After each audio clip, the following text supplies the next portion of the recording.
म्हणजे कसं का होत आहे हे? बंडखोरीचं कारण हेच आहे, तुम्ही सामान्य शिवसैनिकाला न्याय कधी देणार? आज तुम्ही बघा, प्रत्येक जण आपल्या नवऱ्याचा नगरसेवक त्याच्या वॉर्ड झाला त्याच्या बायकोला देणार, बायकोला नाही तर भावाला देणार, भावानंतर मुलाला देणार, मुलानंतर मुलीला देणार. मग तुमचं जर हे पूर्ण घराणेशाही चालणार असेल, मग सामान्य शिवसैनिकांनी काय करायचं? आज तुम्ही जी बंडखोरी आहे ना मुंबईमध्ये झालेली शिवसैनिक, ती बघा ना तुम्ही. मग एवढं जर आम्ही प्रामाणिकपणे निष्ठेने काम करत असेल तर आम्हाला न्याय मिळाला पाहिजे की नाही? मग तू कुठे आम्हाला न्याय मिळतोय? म्हणून ही बंडखोरी होते. जसं असेल राजीनामा दिलेला आहे, पण आपल्यासोबत 128 लोकांनी म्हणजे कार्यकर्त्यांनी पदाधिकाऱ्यांनी देखील केलेला आहे आपल्या समर्थनार्थ. आज माझ्या माहितीप्रमाणे पर डेने लोक आणावे लागतात. ही परिस्थिती का आली याचा संघटनेने विचार करायला पाहिजे ना. मग एका बाजूला ज्या अपक्षाच्या पाठीमागे एका बाजूला एवढी पूर्ण संघटना जाते आणि एवढी 30 वर्ष काम केलेल्या नगरसेवकाच्या बाजूने जर 5% लोक शिवसैनिक असतील, संघटनेने विचार करायला पाहिजे गोष्टीचा. ही निवडणूक लढतोय आणि हा एक विजय इंदुरकर हा धनशक्तीवर उभा एक पर्याय आहे. जनतेने यासाठी हा पर्यायाचा विचार करायला पाहिजे की याच्या पुढे अशा प्रकारे कोणी विजय इंदुरकर तयार होणार नाही, कारण अपक्ष लढायला खूप मोठी डेअरिंग लागते आणि ही डेअरिंग मी आज केलेली आहे, संपूर्ण माहिती आहे. त्यामुळे अधिकाऱ्याकडून कसं काम करून घ्यायचं हे मी त्या ठिकाणी करणार आणि लोकांना न्याय देणार. पण जर लोकांनी आता मला संधी दिली नाही तर हा प्रभाग 5 वर्ष खूप पाठी जाणार.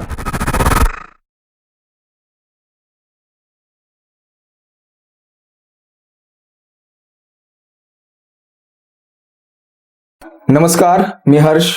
रोकठोक महाराष्ट्र सदरामध्ये आपलं स्वागत आहे. तर आज या आपल्या पॉडकास्टमध्ये प्रभाग क्रमांक 202 मधून विजय इंदुलकर आलेत. तर आपण त्यांच्याशी आज सखोल चर्चा साधणार आहोत. नमस्कार सर. नमस्कार, आपलं स्वागत आहे. तर कसं वाटतंय आमच्या या पॉडकास्टमध्ये येऊन? खूप चांगलं वाटतंय आपल्या पॉडकास्ट आल्यानंतर. धन्यवाद. तर सर्वप्रथम आपलं थोडंसं मनोगत सांगा, आपली काय ओळख आहे ते लोकांना. मी विजय जयराम इंदुलकर, प्रभाग क्रमांक 202 मध्ये अपक्ष उमेदवार आहे. तर सध्या मला सांगा की आपलं युथ कसं गेलं, म्हणजे आपलं तारुण्य असतं त्याचं कसं गेलं आणि चळवळ कशी झाली, तो आपण कसं कार्यरत होता? माझा जन्म रत्नागिरी जिल्ह्यामध्ये आहे. माझं प्राथमिक शिक्षण गावी झालं. त्याच्यानंतर शैक्षणिक शालेय शिक्षण इथे मुंबईला झालं. बरोबर. कॉलेजला MD कॉलेजला होतो मी. त्यांचा डिप्लोमा केल्यानंतर मी आता एका मोठ्या शिपिंग कंपनीमध्ये डेप्युटी मॅनेजर म्हणून काम करतो. अच्छा. आणि काम करत असताना मला सामाजिक कार्याची खूप मोठी आवड आहे. त्याच्यामुळे जास्त माझं राजकारणापेक्षा सामाजिक कार्याकडे खूप मोठा ओढा असतो आणि जसा मला वेळ मिळेल त्याप्रमाणे मी त्याला देत असतो. आपण पाहिलंय की आपण शिवसेनेत 36 वर्ष कार्यरत होतात. तर तो 36 वर्षाचा अनुभव कसा होता? वयाच्या 20व्या वर्षी ज्या वेळेला एक शिवडीमध्ये बाळासाहेब ठाकरेंची एका महानगरपालिका निवडणुकीची सभा होती. बरोबर. आणि ती सभा मी ऐकली आणि त्यावेळेला बाळासाहेबांचे भाषण ऐकून अंगावरती जो रोमांच उभा राहतो ना, एक दैवी शक्ती होती ती. त्याच्यामुळे मी बाळासाहेबांकडे आकृष्ट झालो आणि बाळासाहेबांचे भक्त झालो. तो आजपर्यंत मी त्या 20व्या वर्षापासून आज 36 वर्ष मी संघटनेत काम करतो. 56 वर्षाचा जवळ माझं वय आहे आणि मी प्रामाणिकपणे निष्ठेने आतापर्यंत काम करत आलेलो आहे बाळासाहेबांच्या श्रद्धेपोटी. महानगरपालिका निवडणुका आता जाहीर झाल्या आहेत आणि तुमचा आवाज लोकांपर्यंत पोहोचण्याची हीच योग्य वेळ आहे. आजच्या डिजिटल युगात पॉडकास्ट हे सर्वात प्रभावी माध्यम आहे, जिथे फक्त बोलणं नाही तर तुमचा विजन लोकांपर्यंत पोहोचतोय. तुमची विचारधारा स्पष्ट मांडता येते, मतदारांशी थेट कनेक्शन तयार होतंय आणि डिजिटल प्रचाराला मिळते मजबूत सुरुवात. रोकटोक महाराष्ट्र या सदरवर तुमचा मुद्दा, तुमचं मत आणि तुमचा आवाज थेट जनतेसमोर. उशीर न करता आजच तुमचा पॉडकास्ट मुलाखत बुक करा आणि निवडणुकीच्या रणांगणात डिजिटल आघाडी मिळवा. स्लॉट बुक करण्यासाठी संपर्क करा 8108711318. मॅक्स स्टुडिओ, जिथे तुमचा आवाज बनतो तुमची ताकद. एकंदरीत पाहिलं तर 36 वर्ष खूप मोठा कार्यकाळ आहे आणि त्यातच तुम्ही 8 वर्ष देखील शाखा प्रमुखाचं पद सांभाळलं. ते कसं एवढं, म्हणजे 8 वर्ष पूर्ण? 8 वर्ष मी शाखा प्रमुख म्हणून काम करतो. ह्या प्रभागामध्ये मी 18 वर्ष काम करतो 202 मध्ये. त्यातले 8 वर्ष शाखा प्रमुख काम करतोय. शिवडीमध्ये एकमेव शाखा प्रमुख आहे. बाकीच्या शिवडी विधानसभेमध्ये सगळे नगरसेवक कार्यक्रम करतात.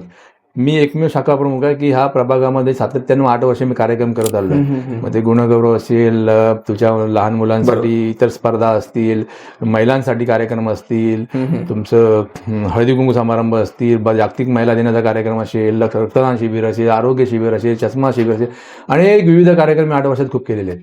पाहिलं की पूर्ण एवढं आपण केलंय, पण शाखेचा म्हणजे कार्यकाळ कसा असतो, शाखा कशी सांभाळायची असते, त्याबद्दल काय सांगाल? शिवसेने शाखा म्हणजे एक पवित्र मंदिर असतं. एक वेळ लोक आहेत ना, पोलीस स्टेशनला जाणार नाहीत, पहिले कोर्टात जाणार नाहीत, बरोबर. परत पहिले ते शाखेत येतात. आमच्याकडे फॅमिली मॅटर्स खूप येतात. नवरा बायकोचं भांडण असेल, घरात आई वडिलांचं भांडण असेल, प्रॉपर्टीवरनं मॅटर असतील, आणि असे काही भानगडी असतील, रूमच्या भानगडी असतील, पहिलं प्राधान्याने येणार शिवसेनेच्या शाखेमध्ये. त्यांना माहिती आहे की शाखेमध्ये गेल्यानंतर न्याय मिळतो, कारण बाळासाहेबांची शिकवण होती, पहिलं शिवसैनिकाला, सामान्य लोकांना न्याय द्यायचा. म्हणून लोकांचा आजही विश्वास शाखेवरती आहे. पहिलं शाखेमध्ये येणार, शाखेमधून जर त्यांना न्याय नाही मिळाला तर मग ते इतर पर्याय शोधतात, पण पहिला पर्याय हा शाखा असतो. आणि आम्ही प्रत्येक शिवसैनिक, जे सामान्य लोक येतात किंवा शिवसैनिक येतात, त्यांना न्याय द्यायचं काम शिवसेना करते आणि आजही करत आहे. सध्या आपण पाहिलं की आपण शिवसेनेत कार्यरत होतात, पण सध्या काय घडलं त्या कारणामुळे आपण अपक्ष लढत आहे? यावेळेच्या निवडणुकीमध्ये आपला प्रभाग हा 202 सर्वसाधारण झाला होता, त्याच्यामुळं ऑब्व्हियसली शाखा प्रमुख म्हणून आणि मुळात आम्ही ऐकलेलं पण की पुरुषांसाठी तो ठेवणार होते, पण काय घडलं काय? एक तर मला माहिती आहे महिलांसाठी 50% रिझर्वेशन आहे. हो. आणि परत त्यांना परत रिझर्वेशन, परत पुरुष. आता तुम्ही सांगा, लेडीज डब्यामध्ये जेंट्सला चढा देत नाहीत, पण जेंट्सच्या डब्यामध्ये लेडीज चढतात, तसा हा प्रकार झालेला आहे. बरोबर. त्याच्यामुळे आम्हाला कुठे संधी, आमच्या पुरुषांच्या संध्या कमी होत झाल्या. एक तर आपण ओपन कॅटेगरी पडतो, त्याच्यामुळे आम्हाला एक तर संधी कमी मिळते. आणि यावेळेला वॉर्ड ओपन असल्या कारणाने आम्ही इच्छुक होतो, आणि माझे शाखेचे जे उपशाखा म्हणून गटप्रमुख आहेत, त्या सगळ्यांनी पत्रव्यवहार करून विभाग प्रमुखांना भेटले, आमदारांना भेटले, खासदारांना भेटले. त्यांनी सांगितलं की आमची एकच मागणी आहे, आम्हाला विजय इंदुरकर उमेदवार पाहिजे. त्याच्यामुळे काय प्रश्नच नव्हता. बरोबर. आणि जवळजवळ ऑलमोस्ट फायनल झालेलं होतं. माझी आदल्या 29 तारखेला दुपारी आदित्य साहेब आणि उद्धव साहेबांनी माझी शेवटची मुलाखत घेतली. तिसरी मुलाखत होती ती. त्यावेळेला उद्धव साहेबांनी मला ऑलमोस्ट सांगितलं होतं की तुमचं काम चांगलं आहे, आम्ही तुमची माहिती घेतलेली आहे आणि आम्ही तुमचा विचार करतोय, तर तुमचे पेपर्स वगैरे सगळे रेडी आहेत का? तर मी सांगितलं हो साहेब, माझं सगळं रेडी आहे, आणि तुम्ही बोला मला एक संधी दिलीत ना, तर ह्या मुंबईमधून हायेस्ट मताने निवडून मी येईन, एवढं मी त्यांना त्यावेळी आश्वासित केलं होतं. नंतर मग आम्हाला बोलले की आम्ही कळवतो. पण त्या रात्री 10 वाजता काही मला फोन आला नाही, मी मातोश्री गेलो होतो. त्या रात्री 29 रात्री मी सकाळी 3 वाजेपर्यंत मातोश्री होतो. 3 वाजता आमचे विभाग प्रमुख बाहेर आले उद्धव साहेबांना भेटून. तेव्हा त्यांनी सांगितलं विजय तुझं कन्फर्मेशन झालेलं आहे, सकाळी तुम्हाला एबी फॉर्म मिळणार आहे. बरोबर. बोललं ठीक आहे. मग आम्ही 3ला जेव्हा बाहेर पडलो, त्याच्यानंतर सुद्धा श्रद्धा जाधव ह्या मातोश्री होत्या, कारण त्या गाडीमध्ये बसलेल्या होत्या. मग त्याच्यानंतर काय झालं काय घडलं ते परमेश्वराला माहिती, आता काय मला माहिती नाही. बरोबर. पण जेव्हा सकाळी मी 10 वाजता गेलो, तेव्हा पण मला 11 वाजेपर्यंत कॉल नाही आला, मी बाहेर होतो. परत मी विभाग प्रमुखांना फोन केला, तर विभाग प्रमुख बोलले साहेब की मला तर आत्ताशी माहिती मिळाली की त्यांना श्रद्धा जाधवना मातोश्री बोलवलेलं आहे एबी फॉर्म देण्यासाठी. मग मी आमच्या त्या फायर आजी आणि आमच्या महिला शाखा संघटक आहेत, आम्ही आतमध्ये गेलो.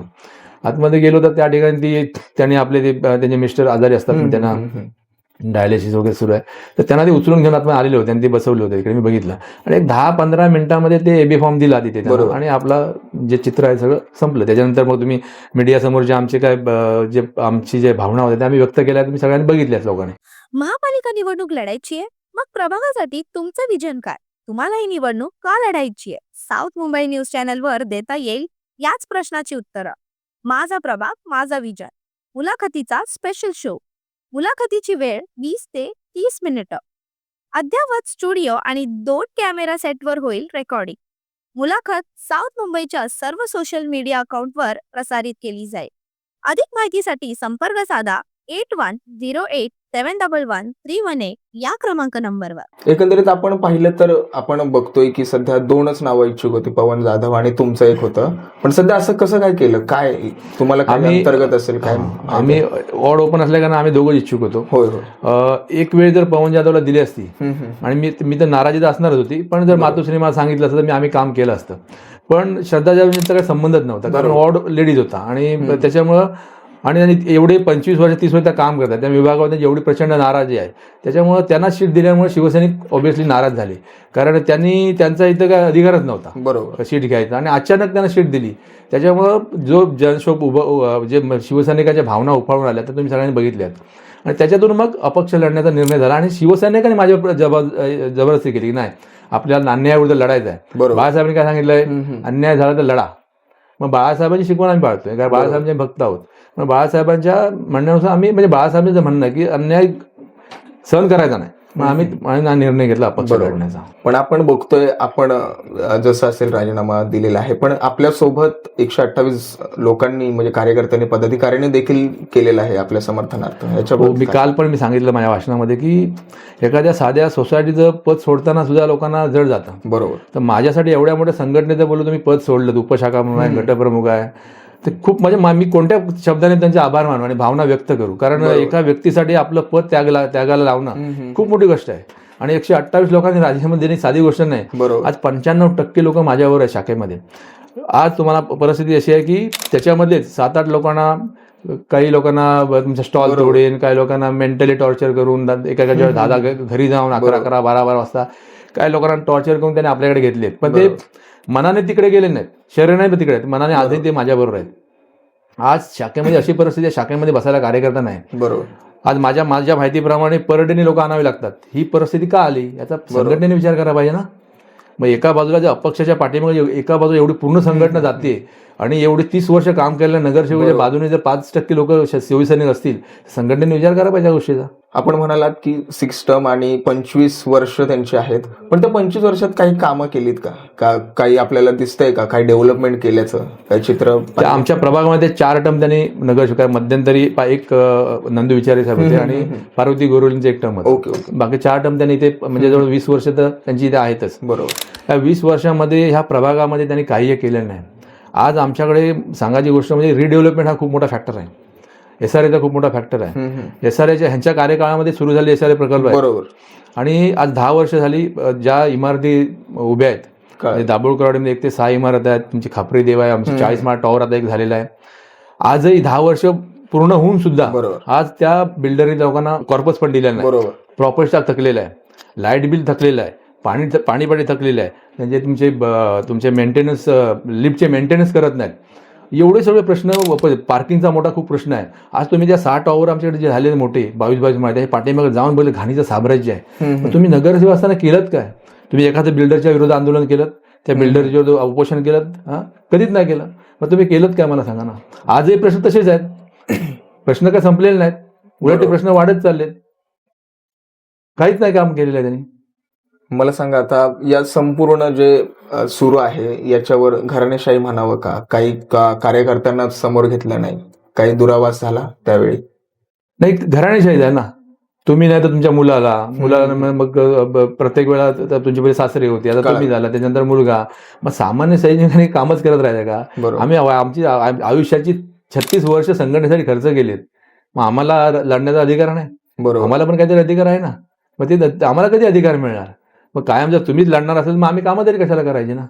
आणि लढून तुमच्या निवडून आल्यानंतर लोकांचे प्रश्न तरी सोडवा ना. ते प्रश्नाच्या अनुत्तरित द्या. बरोबर. तुम्हाला मग सांगितल्याप्रमाणे आज माझ्याकडे SRAचा जो प्रश्न आहे त्याच्याप्रमाणे उपकर प्रांत इमारती चाळी पागडीच्या पाहिलं मी ज्या चाळीमध्ये राहतो, मी पण पागडीच्या चाळीमध्ये राहतो, तिथे पण 25 वर्ष झाले आज रिडेव्हलपमेंट होत नाही. रावजी सुटपाळ चाळा कंपाऊंड आहे माझं, त्या ठिकाणचा रिडेव्हलपमेंटचा प्रश्न खूप थकलेला आहे. माझ्यामुळे म्हाडाच्या इमारती आहेत, सूर्यदर्शन आहे, साई कृपा आहे, सिद्धांत आहे, त्या ठिकाणी क्लस्टर डेव्हलपमेंट होणं गरजेचं आहे. तोही प्रश्न आज अनुत्तरित आहे. माझ्या BS वसाहत आहे माझ्याकडे, त्यांचं नूतनीकरण होणं गरजेचं आहे.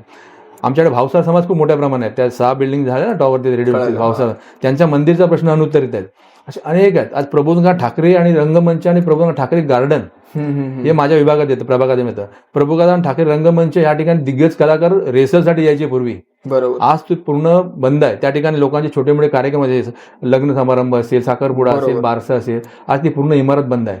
गार्डनची दुरावस्था झालेली आहे. मैदान मुलांना खेळायला गार्डन आहे. बरोबर. असे अनेक प्रश्न अनुत्तरित आहेत.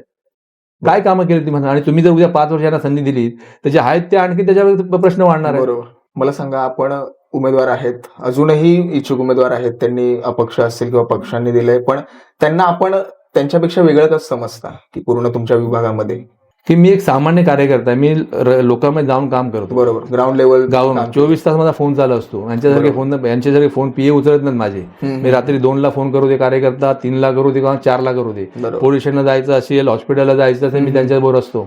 कोणाला रक्त पाहिजे असेल, कोणाला ऍडमिशन पाहिजे असेल, जी काय मदत लागेल ती मी शिवसैनिक त्यांच्या बरोबर राहून काम करतो. त्यामुळे आज जे माझ्याशी जे शिवसैनिक जोडले गेलेले आहेत आज ते अनेकांना विचारतात ते प्रश्न, इंदुरकरांनी तुमच्यासाठी काय केलं एवढं, तुम्ही मी 36 वर्ष तुमच्यासाठी बरोबर. नगरसेविक आहे, मग तुम्ही माझ्याबरोबर नाहीत, मग इंदुरकर मग का गेलात, बरोबर. त्यांनी काय केलं. तर त्या लोक सांगतात इंदुरकरांनी आम्हाला 8 वर्षात काय ना आमच्यावर प्रेम दिलं, हम्म. आमच्या मदतीला आले, आमच्या सुखदुःखात सहभागी झाले. तुम्ही कधी आमच्या घराचं कोण कधी दुःखद घटना घडली तुम्ही कधी येत नाही, सुखात तर येतच नाही, दुःखात पण बरोबर. येतच नाही, मग तुम्ही काय केलं आमच्यासाठी ना. हे शिवसैनिक त्याला प्रश्न विचारतात, बरोबर. इंदुरकर आमच्या मदतीला धावून येतात. ही परिस्थिती आहे. आता आपण पाहिलं की संपूर्ण आता हे सुरू आहे, पण सध्या कार्यकर्त्यांमध्ये कसं वातावरण आहे, पूर्ण शिवसैनिकही असतील किंवा आपले समर्थकही असतील, कसं वातावरण आहे, लोकांना काय वाटतं? आज माझ्याबरोबर सर्व ज्येष्ठ शिवसैनिक माझ्याबरोबर उतरलेले आहेत. बरोबर. कारण मी ऑलरेडी सांगितलं मी निवडून आल्यानंतर पुन्हा मातोश्रीवर जाणार आहे. त्याच्यामुळे माझ्याबरोबर ज्येष्ठ शिवसैनिक, ज्येष्ठ महिला आहेत, युवा कार्यकर्ते आहेत, बरोबर. सर्व जनता माझ्याबरोबर, सामान्य जनता माझ्याबरोबर. ज्या ज्या ठिकाणी मी सोसायटीत जाईन, ज्या मध्ये मी इमारतीत जातो, ज्या मी चाळीत जातो, ज्या वसाहतीमध्ये जातो, लोक सांगतात आम्ही तुमच्याबरोबर आहोत. कारण आम्हाला पण आता एक पर्याय निर्माण झालेला, आम्हाला पण काहीतरी बदल घडवायचा आहे या विभागामध्ये. बरोबर. लोकांना बदल हवाय. त्याच्यामुळं मी मला सांगतो, मला 95% लोक माझ्याबरोबर आहेत, शिवसैनिक माझ्याबरोबर आजही आहेत. मला सांगा, जेव्हा सर्वात मोठा करोनाचा जेव्हा वेळ होती तेव्हा तुम्ही काम कसं केलं शाखा प्रमुख म्हणून? त्यावेळेची परिस्थिती खूप कठीण, तुम्हाला माहिती आहे, कोरोनामध्ये खूप बरोबर. डेंजर होतं. त्यावेळेला उद्धव साहेबांचं मुख्यमंत्री म्हणून काम तर अतिशय चांगलं होय. होतं, त्यांच्या नेतृत्वात आम्ही काम करत होतो. शाखेमध्ये मी त्यावेळी रक्तदान शिबिर घेतलं होतं. बरोबर. 78 बॉटल मी त्यावेळी 78 बॉटलची खूप त्याचा विचार केला तर खूप मोठी बरोबर. गरज होती त्यावेळेला आणि त्याची किंमत होती. मी रक्तदान शिबिर घेतलं. कोणाला कोरोना झाला, कोणाला हॉस्पिटलचं ऍडमिशन पाहिजे, कोणाला ॲम्ब्युलन्स पाहिजे, कोणाला अंत्यविधीसाठी मदत पाहिजे, कोणाला कोरोना झाला त्याच्या घरी धान्य देणं असेल, त्याचप्रमाणे क्वारंटाईन जे लोक होते, कारण तुम्हाला माहिती झोपडपट्टी एक घर झालं तर बाजूच्या पूर्ण झोपडपट्टी क्वारंटाईन केली जायची. तर त्या लोकांना त्या ठिकाणी पाण्याची व्यवस्था, नाश्त्याची व्यवस्था असेल किंवा फळं द्यायची व्यवस्था असेल, हे आमचे कार्यकर्ते जाऊन करत होते त्या ठिकाणी. आणि अतिशय महत्त्वाचं मत मी काम केलं, कोणतं केलं असेल तर माझे जे शिवसैनिक आहे ज्यांचं हातावर पोट होतं त्याला मी आर्थिक मदत केली. कारण त्यावेळेला आर्थिक मदत कोण करत नव्हतं. बरोबर. माझ्या स्वतःच्या खिशातले पैसे टाकून माझ्या शिवसैनिकांच्या मी त्यावेळेला त्यांची गरज होती आणि ती गरज मी त्यावेळेला त्यांना मी संपूर्ण प्रमाण होऊ शकत नाही, पण त्यांना मी मदतीचा आर्थिक मदतीचा मी हात त्या ठिकाणी दिला. त्यावेळेला मला सुद्धा कोरोना झाला, 8 दिवस मी हॉस्पिटलला ऍडमिट होतो. म्हणजे तुम्ही ग्राउंड टू ग्राउंड काम आम्ही रस्त्यावर उतरून काम, फवारणी असेल काय असेल, माझे कार्यकर्ते घरोघरी जात होते, आम्ही शिवसैनिक रस्त्यावर उतरून काम करतो त्या कालखंडामध्ये. आणि अशा प्रकारे आम्ही या विभागात काम केलं. त्यामुळे लोकांनी बघितलं विजय इंदुरकर रस्त्यावर उतरून काम करतो, गल्ली बोलात जातो, लोकांना भेटतो, ही माझी ओळख आहे त्याची. महानगरपालिका निवडणुका आता जाहीर झाल्या आहेत आणि तुमचा आवाज लोकांपर्यंत पोहोचण्याची हीच योग्य वेळ आहे. आजच्या डिजिटल युगात पॉडकास्ट हे सर्वात प्रभावी माध्यम आहे, जिथे फक्त बोलणं नाही तर तुमचा विजन लोकांपर्यंत पोहोचतोय. तुमची विचारधारा स्पष्ट मांडता येते, मतदारांशी थेट कनेक्शन तयार होतंय आणि डिजिटल प्रचाराला मिळते मजबूत सुरुवात. रोकटोक महाराष्ट्र या सदरवर तुमचा मुद्दा, तुमचं मत आणि तुमचा आवाज थेट जनतेसमोर. उशीर न करता आजच तुमचा पॉडकास्ट मुलाखत बुक करा आणि निवडणुकीच्या रणांगणात डिजिटल आघाडी मिळवा. स्लॉट बुक करण्यासाठी संपर्क करा 8108711318. मॅक्स स्टुडिओ, जिथे तुमचा आवाज बनतो तुमची ताकद. सध्या आपण पाहतोय की करोना उलटल्यानंतर काहीच वर्षानंतर की शिवसेनेमध्ये फूट पडली, 2 भाग झाले. त्यावर आपलं मत काय होतं? तेव्हा कसा विचार आलेला? पूर्ण जेवढे कार्यकर्ते असतील, पदाधिकारी असतील, शाखा प्रमुख असतील, वरिष्ठ असतील, काय वाटलेलं तेव्हा? त्यावेळेला खूप दुःख झालं, कारण तो अचानक ज्या गोष्टी घडल्या आणि जे मोठ्या प्रमाणात फूट झाली अतिशय दुःख वाईट वाटलं. कारण कसं आम्ही आतापर्यंत जेवढी फूट झाली त्यावेळेला पण आम्ही संघटनेवर होतो. मी अनेक वर्ष काम करतो, त्यामुळे आता ती सगळ्यांची मी नावं त्या कधी कधी घडलेल्या घटना सांगत नाही तुम्हाला, पण आमचं एकच ध्येय असतं की आम्ही बाळासाहेबांची कट्टर निष्ठावान शिवसैनिक. त्यामुळे मातोश्रीची आमची जी अटॅचमेंट आहे ते आम्ही कायम मातोश्रीबरोबर राहिलो. त्या कालखंडामध्ये सुद्धा ज्या वेळेला पक्षाला गरज होती आम्ही रात्री 2-2, 3-3 वाजेपर्यंत बसून जे बॉन्ड्स पाहिजे असतील किंवा ज्या ठिकाणी जायचं असेल, पक्षाच्या उभं राहायचं असेल, ही सगळी कामं आम्ही त्यावेळेला केली आहेत. त्यावेळेला श्रद्धा जाधव शाखेमध्ये येत नव्हत्या किंवा पवन जाधव पण येत नव्हते, पण आम्ही शाखेमध्ये बसून ही सगळी कामं करत होतो पक्षासाठी. पण आता मला सांगा, आपण नावं घेत आहे, पण त्या दृष्टिकोनातून आता काय वाटतं की सामान्य कार्यकर्त्याला पुढे संधी दिली पाहिजे की नाही? कारण आपण पाहिलं, कारण ठाकरे गट असो, जे आता सुरू आहे, ठाकरे बंधूंचं पण गठन झालंय, पण आपण पाहिलं की मोठ्या प्रमाणात बंडखोरी देखील पाहायला मिळते. बंडखोरी म्हणजे कसं का होतंय हे? बंडखोरीचं कारण हेच आहे, तुम्ही सामान्य शिवसैनिकाला न्याय कधी देणार? आज तुम्ही बघा, प्रत्येक जण आपल्या नवऱ्याचा नगरसेवक त्याच्या वॉर्ड झाला त्याच्या बायकोला देणार, बायकोला नाही तर भावाला देणार, भावानंतर मुलाला देणार, मुलानंतर मुलीला देणार. मग तुमचं जर हे पूर्ण घराणेशाही जर चालणार असेल, मग सामान्य शिवसैनिकांनी काय करायचं? आज तुम्ही जी बंडखोरी आहे ना मुंबईमध्ये झालेली शिवसैनिक, ती बघा ना तुम्ही. ते महिला शाखा संघटक असेल, होय. तिथला शाखा प्रमुख असेल किंवा एखादा उपविभाग प्रमुख असेल, ज्यांनी संघटनेसाठी काम केलं त्यांनीच बंडखोरी केले. पण त्यांचं म्हणणं असंच आहे ना की आम्हाला न्याय तुम्ही कधी देणार? तुम्ही फक्त घराणेशाहीच करणार का? मग तुम्ही त्यांनाच घेऊन पक्षाची कामं करणार? आम्ही शाखेमध्ये सगळी कामं करायची. बरोबर. तुम्ही उद्या पदवीधरची निवडणूक असेल, सिनेटची निवडणूक असेल, आम्ही घरोघर जाऊन पदवीधरांचे फॉर्म भरून गेले. सिनेटची निवडणूक लढवायची. 2019 2024ची लोकसभा विधानसभाची निवडणूक मी स्वतःच्या माझ्या नेतृत्वाखाली लढली गेली माझ्या विभागामध्ये. कारण त्या श्रद्धा जाधव विभाग प्रमुख असल्यामुळे तिकडे कधी आमच्याकडे फिरकत नव्हत्या. पवन जाधव आदित्य साहेबांना असल्यामुळे ते कधी शाखेत येत नव्हते. पण जबाबदारीने आम्ही काम करतो ना. बरोबर. जबाबदारीने आपल्या निवडणुकीमध्ये प्रत्येक वेळेला मताधिक्य दिले. आता सुद्धा आमदारकीची जी निवडणूक झाली ती 1-to-1 झाली बाळा नांदगावकर आणि अजय चौधरी साहेबांच्या मध्ये. तिथं सुद्धा आपण मताधिक्य दिले 1-to-1 निवडणूक होऊन सुद्धा. मग एवढं जर आम्ही प्रामाणिकपणे निष्ठेने काम करत असेल तर आम्हाला न्याय मिळाला पाहिजे की नाही? मग तो कुठे आम्हाला न्याय मिळतोय? म्हणून ही बंडखोरी होते ना. सध्या आपण म्हणालात की प्रचाराला माणसं नाही येत, पैसे देऊन होतंय. पण असं का? शिवसेना म्हटलं की नाव ऐकलंच की प्रचाराला लोक येतात, पण असं आता का होतंय? हा तेच सांगतो तुम्हाला. उद्धव साहेब काय म्हणाले, म्हणतात की आमचे खासदार गेले, आमचे आमदार गेले, नगरसेवक, पण सामान्य शिवसैनिक माझ्याबरोबर आहे. पण आज सामान्य शिवसैनिकाला पण आज अन्याय होतोय, त्याला समजायला लागलंय. आज सामान्य शिवसैनिक का फुटला? आज 128 राजीनामा देण्याला हे शिवसैनिक आहेत ना. मग ते पक्षाच्या विरोधात का गेले? आता ह्याचा विचार आता पक्षाने केला पाहिजे ना. बरोबर. आजपर्यंत शिवसैनिक फुटत नव्हता, शिवसैनिक संघटनेवर राहिला प्रामाणिक. पण आज ही वेळ का आली तर तुम्ही सामान्य शिवसैनिकाला न्याय देत नाही, त्याला म्हणून आज ही वेळ आहे ना. आज पूर्वीची परिस्थिती नाही राहिली हो. 2017 आणि आताचा खूप जमीन आसमानाचा फरक आहे. बरोबर. सध्या एक महत्वाचा आणि शेवटचा प्रश्न घेतोय की सध्या आपला विजन कसं असणार? कारण आपला प्रभाग आहे, प्रभागातली काही कामं आहेत, रखडलेली पण असतील, काही आपल्या विचाराने, काही नवीन डेव्हलपमेंटच्या उद्देशाने पण असतील. त्याच्यावर कसं असणार आहे तुमचं विजन? माझा पहिला फोकस असेल की जे मी मगाशी तुम्हाला सांगितलं, ज्या आज रिडेव्हलपमेंटच्या बिल्डिंग उभ्या झाल्या आहेत त्यांचे जे काय अजूनही प्रॉब्लेम्स सॉल्व्ह झाले नाहीत. मगाशी सांगितलं कॉर्पस फंड असेल किंवा पाण्यात बिल्डर ज्यांना ज्या काय त्यांच्या सुविधा देत नाही, बरोबर, त्या पहिला एका रुलावर आणायच्या. भावसार समाज एक मंदिर आहे, ते मंदिर बांधून देण्यासाठी बिल्डर होती प्रेशराईज करायचं.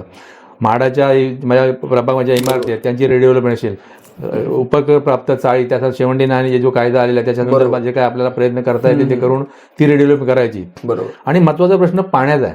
आज लोकांना प्रेशरने पाणी मिळत नाही, कारण आमच्याकडे गोलंजी जे एक जलाशय आहे ना त्याची क्षमता आता खूप कमी झाली. कारण आमच्याकडे टॉवर दिवसेंदिवस टॉवर होत आहेत, लोकसंख्या वाढते, पण जलाशय मोठं झालेलं नाही, पाणी वाढवलं नाही. त्यामुळे आज आमचे सामान्य लोक त्यांना पाणी मिळत नाही.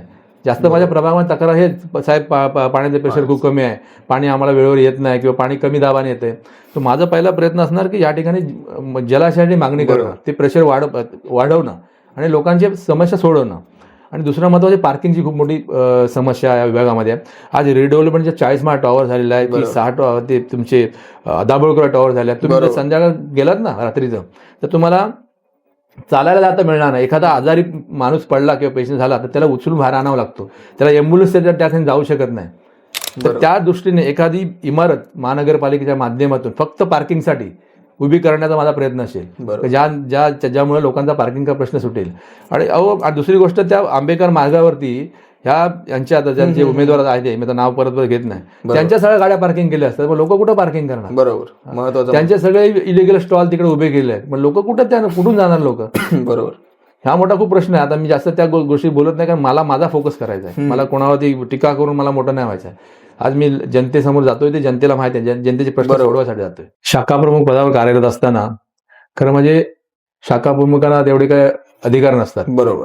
पण मी जी कामं नगरसेवकांनी करायला पाहिजे होती ती न झाल्यामुळे मी आमदार असतील, आमचे खासदार अशा माध्यमातून नागरिक कामं आपण अनेक कामं विभागामध्ये केलेली आहेत. मग तुमचे ते टॉयलेटची कामं असतील, रस्त्याची कामं असतील किंवा नवीन पाईपलाईनची पाण्याच्या पाईपलाईनची कामं, अनेक कामं आहेत जी आपण आतापर्यंत करत आलो. आणि उद्या जर मला संधी मिळाली, मी जर उद्या नगरसेवक झालो तर मी कसं असतं, नगरसेवक का व्हावं, तर नगरसेवकाला एक अधिकार मिळतात आणि दुसऱ्या गोष्ट फंड मिळतो. त्या फंडाच्या माध्यमातून, त्या अधिकाऱ्या माध्यमातून लोकांची जास्तीत जास्त कामं कशा प्रकारे केली जातील ते बघितलं जातं. आणि मी जर मला संधी मिळाली तर मी लोकांना असा एकही प्रश्न ठेवणार नाही की मला विचारलं का नाही काम केलं. प्रत्येक प्रश्नाचं उत्तर माझ्याकडे असेल. आणि मी रस्त्यावर उतरून काम करणारा कार्यकर्ता असल्यामुळे मला नॉलेज आहे, मी शिकलेलं आहे, मला संपूर्ण माहिती आहे. त्यामुळे अधिकाऱ्याकडून कसं काम करून घ्यायचं हे मी त्या ठिकाणी करणार आणि लोकांना न्याय देणार. हे हम्म, हम्म. पण जर लोकांनी आता मला संधी दिली नाही तर हा प्रभाग 5 वर्ष हम्म, हम्म. खूप पाठी जाणार. आणि आता मी लोकांना सांगू इच्छितो की जर ही विजय इंदुरकर ही आता एक संधी आहे हम्म, हम्म. आणि जर ही तुम्ही संधी आता मला नाही दिलीत हम्म, हम्म. तर पुन्हा या धनशक्तीच्या विरुद्ध लढण्यासाठी हम्म. पुन्हा विजय इंदुरकर निर्माण होणार नाही. जर त्याचे प्रश्न सोडून घ्यायचे असतील किंवा त्यांच्या पाठी जर कोणतरी खंबीरपणे उभा राहणारा पाहिजे असेल, रस्त्यावर उतरून काम करणारा कार्यकर्ता पाहिजे असेल तर त्याने आता माझा विचार करायला पाहिजे. तर ही संधी जर रहिवाशांनी किंवा त्याच्या नागरिकांनी सोडली तर त्यांना पुढे पर्याय नाही आहे.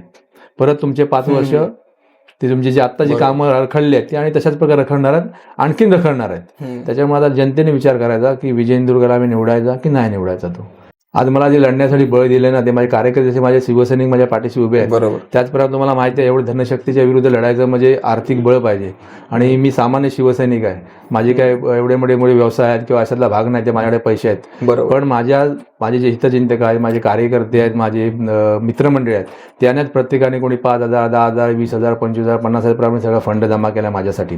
आणि माझ्या कार्यकर्त्यांनी सांगितलं, शिवसैनिकांनी, मला एकही पैसा तुम्ही देऊ नका, आम्ही तुमचं फ्रीमध्ये काम करू. म्हणजे आम्हाला अपेक्षाच नाही तुमच्याकडून काय, कारण आम्ही अन्यायाविरुद्ध लढतोय तुमच्याबरोबर, तर तुम्ही आमची काही अपेक्षा नाही आहे. त्यामुळे आज मी जे लढतोय हे माझ्या शिवसैनिकांच्या पाठबळावर ही निवडणूक लढतोय. आणि हा एक विजय इंदुरकर हा धनशक्तीवर उभा एक पर्याय आहे लोकांसाठी, जनतेसाठी. जनतेने यासाठी हा पर्यायाचा विचार करायला पाहिजे की याच्या पुढे अशा प्रकारे कोणी विजय इंदुरकर तयार होणार नाही, कारण अपक्ष लढायला खूप मोठी डेअरिंग लागते आणि ही डेअरिंग मी आज केलेली आहे. तर माझी सर्व माझ्या प्रभागात नागरिकांना विनंती आहे की आपण ह्या पर्यायाचा विचार करा आणि आपण जास्तीत जास्त मतदान करून हा पर्याय, योग्य पर्याय निवडा, हीच माझी आपल्या सर्वांना अजूनही विनंती आहे. बरोबर. एक शेवटचा विचारायचं, जेव्हा आपण विजय व्हाल पण तेव्हा विचार कराल पुन्हा शिवसेनेचा? हो, नक्कीच. मी प्रत्येक चॅनल्सवरती आणि माझ्या मिटिंगमध्ये सांगितलेलं आहे की मी विजयी झाल्यानंतर मी मातोश्रीवरून रडत बाहेर पडलेलो आहे, पण मी जेव्हा जाईन तेव्हा आनंद अश्रू घेऊन मातोश्रीवर जाईन, असं मी त्या ठिकाणी सांगितलेलं आहे आणि मी ते करणार आहे. महापालिका निवडणूक लढायची आहे, मग प्रभागासाठी तुमचं विजन काय? तुम्हाला ही निवडणूक का लढायची आहे? साऊथ मुंबई न्यूज चॅनलवर देता येईल याच प्रश्नाची उत्तरं. माझा प्रभाग, माझा विजन, मुलाखतीचा स्पेशल शो. मुलाखतीची वेळ 20 ते 30 मिनिटं. अद्ययावत स्टुडिओ आणि 2 कॅमेरा सेटवर होईल रेकॉर्डिंग. मुलाखत साऊथ मुंबईच्या सर्व सोशल मीडिया अकाउंटवर प्रसारित केली जाईल. अधिक माहितीसाठी संपर्क साधा 8108711318 या क्रमांक नंबरवर. आज आपल्याशी बोलून खूप छान वाटलं. आपले संवाद आपण मांडलेत. असेच आपले नावाप्रमाणेच आपली विजयी घौडदौड चालू ठेवा. आपल्या मॅक्स स्टुडिओ करून आपलं पुन्हा एकदा आभार आहे. आपण आलात, खूप चांगलं झालं आणि असंच मार्गदर्शन करत जा. तर आपण पाहिलं की आज आपण चर्चा केली विजय इंदुरकर यांसोबत. ते प्रभाग क्रमांक 202 मधून उमेदवार आहेत, अपक्ष उमेदवार आहेत. तर यांच्याशी चर्चा करून, संवाद साधून आपल्याला संपूर्ण घटनाक्रम कळाला आहे. तर या संपूर्ण विषयावर आपलं काय मत आहे ते आमच्या मॅक्स स्टुडिओ आणि साऊथ मुंबई हे प्रणित कोलॅब आहे. तर याच्या जो यूट्यूब चॅनल आहे त्याच्या कमेंट सेक्शनमध्ये आपण आपली मतं नोंदवा आणि आमच्या साऊथ मुंबईचा जो यूट्यूब चॅनल आहे त्याला लाईक, शेअर, सबस्क्राईब करायला विसरू नका. आपण पाहताय साऊथ मुंबई न्यूज, चेहरा मुंबईचा. धन्यवाद.